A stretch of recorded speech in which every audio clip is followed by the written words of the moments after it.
Keluaran pasal 8 kita baca. Berfirmanlah Tuhan kepada Musa, "Pergilah menghadap Firaun dan katakan kepadanya, beginilah firman Tuhan, biarkanlah umatku pergi, supaya mereka beribadah kepadaku. Jika engkau menolak membiarkannya pergi, maka aku akan menulahi seluruh daerahmu dengan katak. Katak-katak akan mengeriap dalam sungai Nil, lalu naik dan masuk ke dalam istanamu dan kamar tidurmu, ya sampai ke dalam tempat tidurmu, ke dalam rumah pegawai-pegawaimu dan rakyatmu, bahkan ke dalam pembakaran rotimu, serta ke dalam tempat adonanmu. Katak-katak itu akan naik memanjati engkau, memanjati rakyatmu, dan segala pegawaimu." Berfirmanlah Tuhan kepada Musa, "Katakanlah kepada Harun, ulurkanlah tanganmu dengan tongkatmu ke atas sungai, ke atas selokan, dan ke atas kolam, dan buatlah katak-katak bermunculan meliputi tanah Mesir."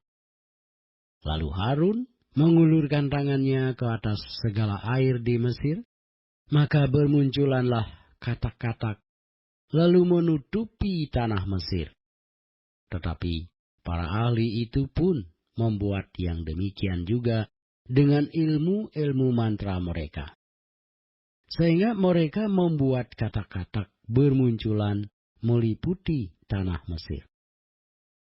Kemudian Firaun memanggil Musa dan Harun serta berkata, "Berdoalah kepada Tuhan supaya dijauhkannya katak-katak itu daripadaku dan daripada rakyatku.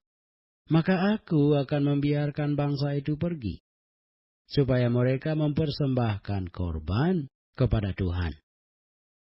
Kata Musa kepada Firaun, "Silakanlah tuanku katakan kepadaku, bila aku akan berdoa untukmu, untuk pegawaimu dan rakyatmu, supaya katak-katak itu dilenyapkan daripadamu dan dari rumahmu, dan hanya tinggal di sungai Nil saja." Katanya, "Besok."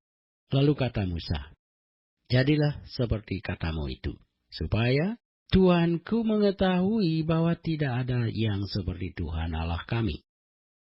Maka katak-katak itu akan dijauhkan daripadamu, dari rumah-rumahmu, dari pegawai-pegawaimu, dan dari rakyatmu, dan hanya akan tinggal di sungai Nil saja." Lalu Musa dan Harun keluar meninggalkan Firaun, dan Musa berseru kepada Tuhan karena katak-katak yang didatangkannya kepada Firaun. Dan Tuhan melakukan seperti yang dikatakan Musa, sehingga katak-katak itu mati lenyap dari rumah, dari halaman, dan dari ladang. Dikumpulkan oranglah bangkai-bangkainya bertumpuk-tumpuk, sehingga tanah itu berbau busuk. Tetapi ketika Firaun melihat bahwa telah terasa kelegaan, ia tetap berkeras hati dan tidak mau mendengarkan mereka keduanya seperti yang telah difirmankan Tuhan. Berfirmanlah Tuhan kepada Musa, "Katakanlah kepada Harun, ulurkanlah tongkatmu dan pukulkanlah itu ke debu tanah, maka debu itu akan menjadi nyamuk di seluruh tanah Mesir." Lalu mereka berbuat demikian. Harun mengulurkan tangannya dengan tongkatnya dan memukulkannya ke debu tanah, maka nyamuk-nyamuk itu hinggap pada manusia dan pada binatang. Segala debu tanah menjadi nyamuk di seluruh tanah Mesir. Para ahli itu pun membuat yang demikian juga dengan ilmu-ilmu mantranya untuk mengadakan nyamuk-nyamuk. Tetapi mereka tidak dapat. demikianlah nyamuk-nyamuk itu hingga pada manusia dan pada binatang. Lalu berkatalah para ahli itu kepada Firaun, inilah tangan Allah. Tetapi hati Firaun berkeras, dan ia tidak mau mendengarkan mereka, seperti yang telah difirmankan Tuhan. Berfirmanlah Tuhan kepada Musa, bangunlah pagi-pagi dan berdirilah menantikan Firaun pada waktu biasanya ia keluar ke sungai, dan katakanlah kepadanya, beginilah firman Tuhan, biarkanlah umatku pergi supaya mereka beribadah kepadaku. Sebab jika engkau tidak membiarkan umatku itu pergi, maka aku akan melepaskan pikat terhadap engkau, terhadap pegawai-pegawimu, rakyatmu, dan rumah-rumahmu, sehingga rumah-rumah orang Mesir bahkan tanah di mana mereka berdiri akan penuh dengan pikat.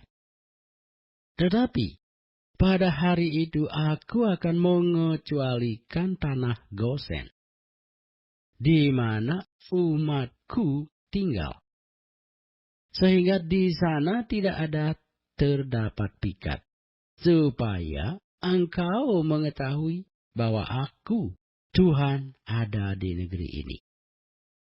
Sebab aku akan mengadakan perbedaan antara umatku dan bangsamu. Besok tanah mujizat ini akan terjadi. Tuhan berbuat demikian, maka datanglah banyak-banyak pikat ke dalam istana Firaun dan ke dalam rumah pegawai-pegawainya dan ke seluruh tanah Mesir. Negeri itu menderita karena pikat itu. Lalu Firaun memanggil Musa dan Harun serta berkata, pergilah, persembahkanlah korban kepada Allahmu di negeri ini. Tetapi Musa berkata, tidak mungkin kami berbuat demikian. Sebab korban yang kami persembahkan kepada Tuhan Allah kami adalah kekejian bagi orang Mesir. Apabila kami mempersembahkan korban yang menjadi kekejian bagi orang Mesir itu di depan mata mereka, tidakkah mereka akan melempari kami dengan batu? Kami harus pergi ke padang gurun 3 hari perjalanan jauhnya untuk mempersembahkan korban kepada Tuhan Allah kami. Sebab yang difirmankannya kepada kami. Lalu kata Firaun, baik, aku akan membiarkan kamu pergi untuk mempersembahkan korban kepada Tuhan Allahmu di padang gurun, hanya janganlah kamu pergi terlalu jauh. Berdoalah untuk aku. Lalu kata Musa, sekarang aku keluar meninggalkan tuanku dan akan berdoa kepada Tuhan. Maka pikat itu akan dijauhkan besok dari Firaun, dari pegawai-pegawainya, dan rakyatnya. Hanya janganlah Firaun berlaku curang lagi dengan tidak membiarkan bangsa itu pergi untuk mempersembahkan korban kepada Tuhan. Sesudah itu keluarlah Musa meninggalkan Firaun, lalu berdoa kepada Tuhan. Dan Tuhan membuat seperti yang dikatakan Musa. Pikat itu dijauhkannya dari Firaun, dari pegawai-pegawainya, dan rakyatnya. Seekor pun tidak ada yang tinggal. Tetapi sekali ini pun Firaun